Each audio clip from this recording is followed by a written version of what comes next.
Olá, começa agora a sua revista eletrônica semanal sobre qualidade de vida e com aquelas histórias que você mais gosta. E hoje, diretamente aqui do Instituto Histórico e Geográfico de São Vicente. Eu sou a Dani Souza e convido você para ficar aqui comigo e ver como está tudo bem.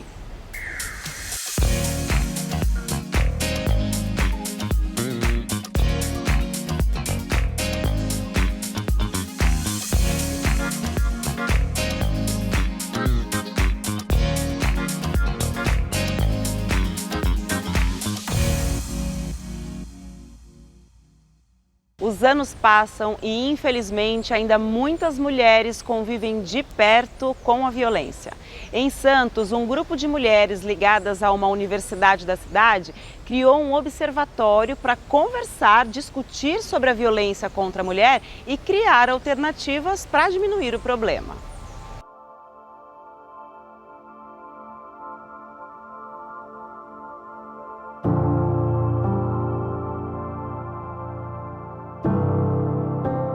A gente recebeu, na verdade, uma demanda de uma aluna que estava sofrendo processo de violência. Aliás, ela já tinha conseguido sair do relacionamento. E ela fez uma confissão, assim, meio desesperada, narrando o que ela viveu nos últimos tempos. Com família morando fora, ela tinha vindo estudar aqui. E aquilo calou muito fundo assim na gente, né? Puxa, mais alunas aqui devem estar passando por esse drama. Eu acho que toda mulher já esbarrou num processo de violência. O que a gente pode fazer sobre isso, né? Eu dando aula no curso de jornalismo, acho que o jornalismo pode dar voz, né, para essa discussão, pode ampliar esse debate. A gente chamou a Márcia Okida, que ela estava à frente do curso de multimídia na época, que pode trazer um viés artístico, né, uma produção artística, e que ajuda a gente a cercar um pouco esse tema e conversar com as mulheres de forma mais aberta sobre o que é o processo de violência, né? E de lá para cá, de 2019 para cá, a gente fez um monte de experiências, na verdade, a gente tentou um monte de caminhos e continua tentando novos caminhos sempre, que é uma curva de aprendizado, na verdade, que a gente vem cada vez ganhando mais parceria e conhecimento do que é essa dinâmica da violência contra a mulher, né? Que a gente começou pensando, é a mulher que apanha do marido, é a mulher que sofre um feminicídio. Sim, o feminicídio é uma questão, é um problema, mas ele é o fim de um processo que vem evoluindo talvez desde a infância dessa mulher, né? Quanta coisa ela já não passou. E, enfim, a gente acha que a sociedade precisa conversar e a gente quer ter uma voz nesse debate.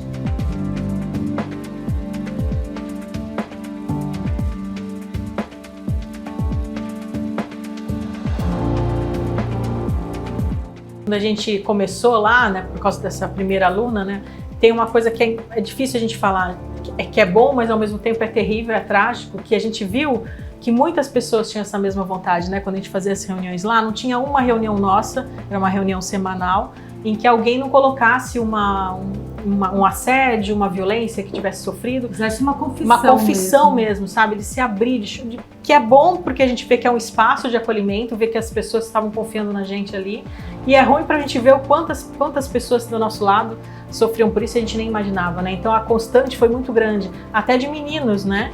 Que começaram a participar, né? Então vale a pena dizer isso, que é um espaço aberto, não é só para mulher, mas se aquele homem de repente quiser contar um caso, que foi um aluno que contou, que percebeu, foi graças àquela nossa reunião, naquele dia, naquele momento, ele se deu conta do quanto a avó dele sofreu de violência de alguns outros tipos com o avô, né? E foi um depoimento muito emocionante dele, né? Ele chorou, ele se colocou ali, e esse tipo de... Quando a pessoa abre e conta essas coisas, faz com que as outras pessoas percebam que a violência, como você falou, né? Não é o feminicídio, ela é o fim, mas a gente tem um caminho longo. Aí, se a gente, para acabar com o feminicídio, a gente tem que acabar com muitas outras coisas antes, né? Até você entender, né? Aquela mulher se dá conta e fala, caramba, isso que eu tô sofrendo é violência, né? E ela não se dá conta disso. E aí a gente foi fazendo muitas coisas, né? Muitos eventos e muitas experimentações. E um dos primeiros eventos que a gente fez, a gente resolveu fazer uma roda de conversa sobre assédio, que era um evento que envolvia a arte, uma produção capitaneada aí pela Okida e tal. E a gente fez um debate, a gente chamou órgãos representativos aí da comunidade feminista da cidade. E foi uma conversa muito interessante. E ali teve uma pessoa que levantou a mão e falou assim, isso é assédio? Eu sofri assédio, eu não sabia. Isso é abuso? Eu fui abusada pelo meu ex-namorado que eu terminei outro dia, o tempo inteiro ele fala, tudo isso que vocês estão relatando aí eu passava, eu não sabia. Então, pelo menos para a gente ter mais possibilidade de identificar onde é que estão esses gatilhos da violência que são tão naturalizados que a gente não percebe. Parece que o mundo gira desse jeito e a gente vai passando por cima da gente mesmo, né, dos nossos direitos. Lembrando que a questão da violência contra a mulher é, antes de mais nada, um direito humano.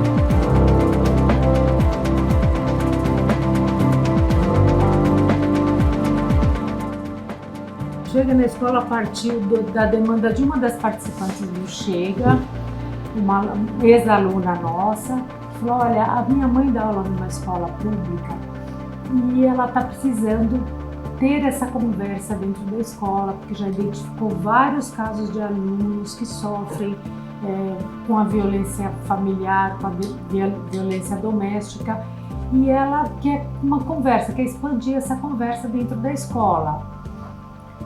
A gente falou, bom, nós não somos propriamente educadoras, mas a gente tinha também estudantes de psicologia que estavam ali, elas queriam fazer também um projeto de extensão universitária, e a gente juntou tudo e montou um projeto para ir conversar com adolescentes numa escola sobre a violência contra a mulher.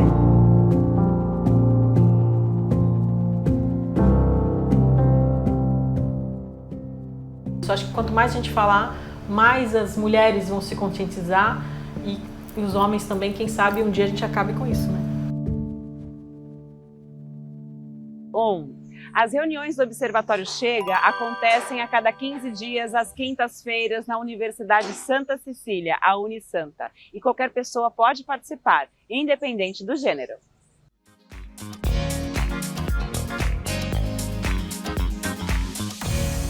Você vai ver no próximo bloco como cuidar de plantas, vasos e jardim pode mudar a sua vida. Não sai daí que a gente volta já.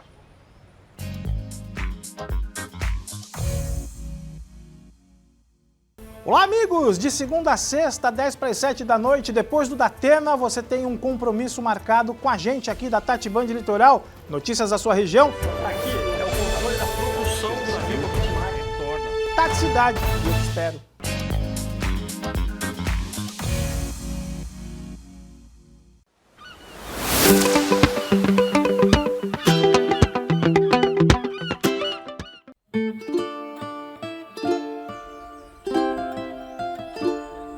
Bem aqui no meio da cidade de São Vicente tem um espaço como esse, extremamente tranquilo, arborizado, mas ninguém melhor do que o presidente daqui, Paulo Eduardo, para contar pra gente um pouquinho mais sobre o Instituto Histórico e Geográfico de São Vicente. O pessoal adora passear por aqui, né? É muito lindo porque são 8.500 metros de área verde preservada, num imóvel tombado e num jardim tombado. Então, assim, a história pura. Esse velho casarão que a gente vê aqui atrás é de 1890 e a casa anexa, próxima a ele, dentro do mesmo terreno, é de 1850, ou seja, são os dois imóveis mais antigos da cidade e preservados. Dentro do velho casarão, o Museu Histórico e Geral da cidade de São Vicente, com 26 mil itens, e a mais preciosa biblioteca possível de se encontrar, com 57 mil volumes, com livros, por exemplo, de 1734, coisas assim absolutamente imemoriais. O Museu Histórico e Geral da cidade tem itens exóticos, desde documentos, móveis, utensílios, objetos, joias, esculturas, quadros raros. Então, assim, é sempre um prazer vir, além dessa natureza exuberante. E a energia que a gente sente aqui, não? Uma vibração intensa, porque é uma terra que não foi mexida, né? Curiosamente, aqui, exatamente aqui onde nós estamos, há sérias evidências que existia uma tribo indígena por volta de 1500, na chegada dos portugueses. Fizemos alguma prospecção arqueológica e já encontramos alguns objetos exóticos. Então, assim, além de estar no centro, bem pertinho de shopping, do centro comercial da cidade, a gente tem um espaço de lazer absolutamente delicioso. Onde é que você vai ter uma sombra dessa e essa brisa? Com um dia quente como hoje, exato. Olha que gostoso. Mas as pessoas aqui. Lá não estão sentindo essa brisinha tem fresquinha. que vir aqui, tem que vir até aqui para conhecer. A entrada é gratuita, portanto venham, tragam as crianças, dá para fazer um piquenique se quiser nos nossos jardins. O espaço é privilegiado e a gente adora receber gente aqui. Olha que gostoso conversar com ele, gente, aqui nesse espaço. Agora a gente precisa encerrar essa entrevista porque o bolo de cenoura já está quase saindo do forno, brincadeira. Muito obrigada por nos receber nesse espaço. A gente vai passear um pouquinho por aqui, mostrar algumas imagens para vocês e fica a dica aí, no meio do seu dia, coloque sim na sua agenda, reservar esse espacinho próximo à natureza, recebendo essa energia, essa sensação de que a gente está vivo, né? Sentir o sol, sentir a brisa, isso é muito importante e aqui, bem no centro de São Vicente. A gente espera você aqui, né, Paulo? Dani, que delícia. É bom dar entrevista para você. Ela é simpática, né, gente? Obrigada. Obrigado. Vocês aqui.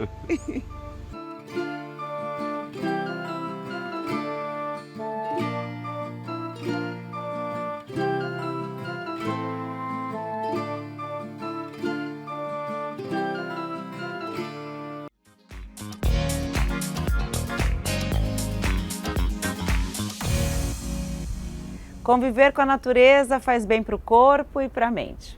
Cuidar das plantas, apreciar, admirar, pode ser uma verdadeira terapia. Estar próximo da natureza ou conviver diariamente com plantas e animais faz muito bem para a mente e para o corpo. Ao purificar o ar à nossa volta, as plantas atuam sobre o nosso corpo e ao cuidarmos delas, é a cabeça quem ganha. A nossa concentração melhora muito e a nossa memória também, além de termos o nível de estresse reduzido. Esta ex-jornalista encontrou no cuidado com as plantas uma nova maneira de viver. Bom, eu atuei durante mais de 10 anos dentro do jornalismo, atuei como repórter, produtora, comecei como estagiária, foram muitos anos muito felizes, né, fazendo aquilo que eu gostava, porém, o tempo foi passando, a gente começa a vivenciar a tensão do dia a dia de uma redação, da vida do jornalismo, né, os riscos, muita dificuldade de valorização, dificuldade até para você conseguir se estabilizar na carreira, enfim. E todo esse estresse que foi gerado ao longo dessa mais de uma década atuando na comunicação acabou me fazendo observar que um dos meus hobbies de vida poderia ser uma salvação para mim. A jardinagem, ela entra na minha vida nesse lugar, mas eu acho que ela me traz para um lugar ancestral, assim, para um lugar mais nostálgico. Uma vida, né, vendo dentro da casa da minha avó, planta para tudo quanto é lado, dentro da casa da minha mãe, das minhas tias, enfim, muita planta, e isso acabou de alguma maneira entrando dentro da minha vida. Então eu sempre tive muita planta, mas matava muita planta também. Então eu fui estudando, tentando entender como é que faria para que não matasse tanto as plantas, e dentro desse estudo super voluntário, eu comecei a perceber uma curiosidade, uma vontade de saber mais. E aí a minha casa, onde tinha apenas uma varandinha com algumas plantas, acabou se tornando uma varandinha com muitas plantas, uma verdadeira selva. E essa selva foi adentrando a minha casa. Num determinado momento ainda da carreira enquanto jornalista, eu tomei a decisão de fazer essa transição profissional. E aí eu comecei a estudar, então ainda trabalhando, eu ia para São Paulo, fazia os cursos, voltava para Santos para trabalhar, até o momento que eu resolvi mudar para São Paulo para ficar mais próximo desses cursos. Mas veio a pandemia, então a gente acabou fazendo esses cursos à distância. E aí eu descobri uma escola em Olambra, onde eu viajei várias vezes para ir aperfeiçoando esses estudos. E surgiu a oportunidade de começar a trabalhar. Eu fui aos pouquinhos, criei uma página no Instagram, fui mostrando as coisas que eu criava, né, aquilo que eu ia aprendendo, presentes que eu fui fazendo para alguns amigos, né, Natal, fui criando, montando alguns arranjos, presenteando. Isso foi me tomando de felicidade. Com a pandemia também me trouxe um pouco mais a possibilidade de pensar novos produtos para esse perfil do Instagram que eu tinha, que era desse meu caminho dentro do jornalismo.